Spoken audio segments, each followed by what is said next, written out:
Thank you, Chairman, and thank you to all the witnesses for being here. I was an early co-sponsor of this bill, and I'm happy to support it. But I do want to take this opportunity in front of Senator Padilla from a coastal state, myself from a coastal state, Senator Cardin from a coastal state, our chairman from a coastal state, to point out what I see as a persistent bias in conservation and wildlife measures toward inland and upland projects versus coastal projects, towards freshwater projects versus saltwater projects. Those of you who are involved in the conservation community know that the conservation community was busy calling me when we were trying to reauthorize Land and Water Conservation Fund, strengthen Land and Water Conservation Fund, make permanent Land and Water Conservation Fund. And I always said, I'm for this. But the money disproportionately goes to upland and inland uses.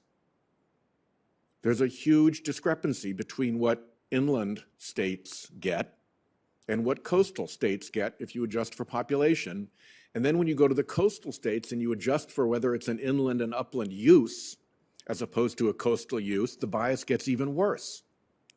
And the conservation community always says to me, yeah, but you be with us on this one and we'll remember, we'll stand by you. We understand that oceans and coasts are being shortchanged. We'll be there for you. Well, it's getting to be time for that day to come. Because the dangers to our coasts are very, very real. The environmental upheaval that is happening along our coasts is very, very real. Ask a fisherman.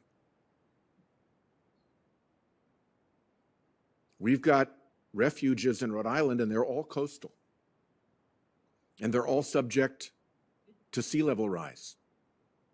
6 to 10 feet anticipated right now for Rhode Island. 6 to 10 feet, think about that.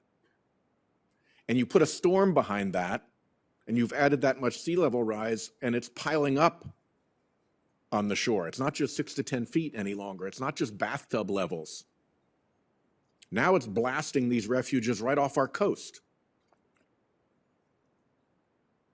And I just want to send like the alarm signal that this has to change.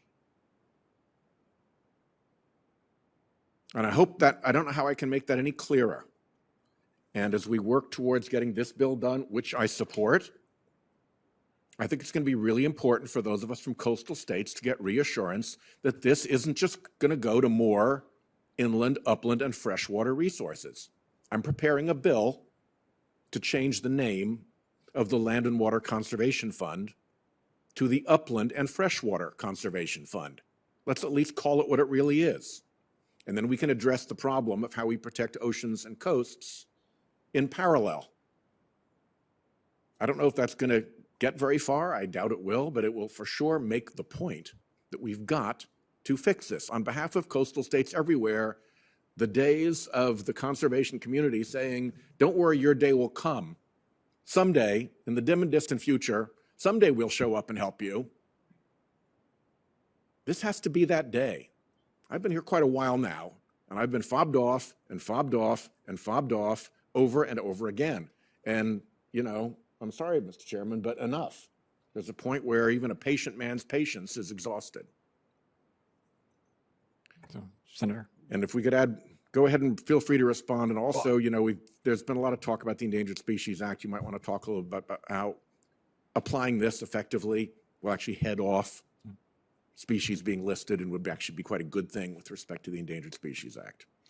So on the point around funding, this bill, actually with your team's help, addresses two of the longstanding inequities with some of the other funding programs, in that it's land and water based in terms of like the land mass, but then also having the variable of listed species, which obviously are more coastal in their nature, right? It's places that have riparian corridors or issues. And so like Rhode Island, Rhode Island actually does better under this bill than than land and water, for example, LWCF, for example. That's one of the reasons I'm co-sponsoring it. We also appreciate that. And we also I think my commitment to you is I've taken a beating for supporting the RISE Act. That has to get done this Congress.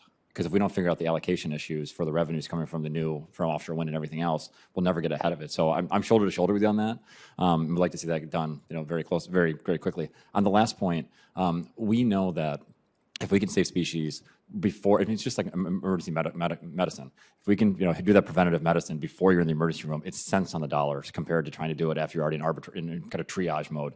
And a lot of these best examples are actually stuff your group's done, Grover and folks over the years, trying to save species before they're at that point. And I think that's the whole premise of this whole model, that ounce of prevention is worth the pound of cure. Well, thank you, Chairman. I hope I've made my point. You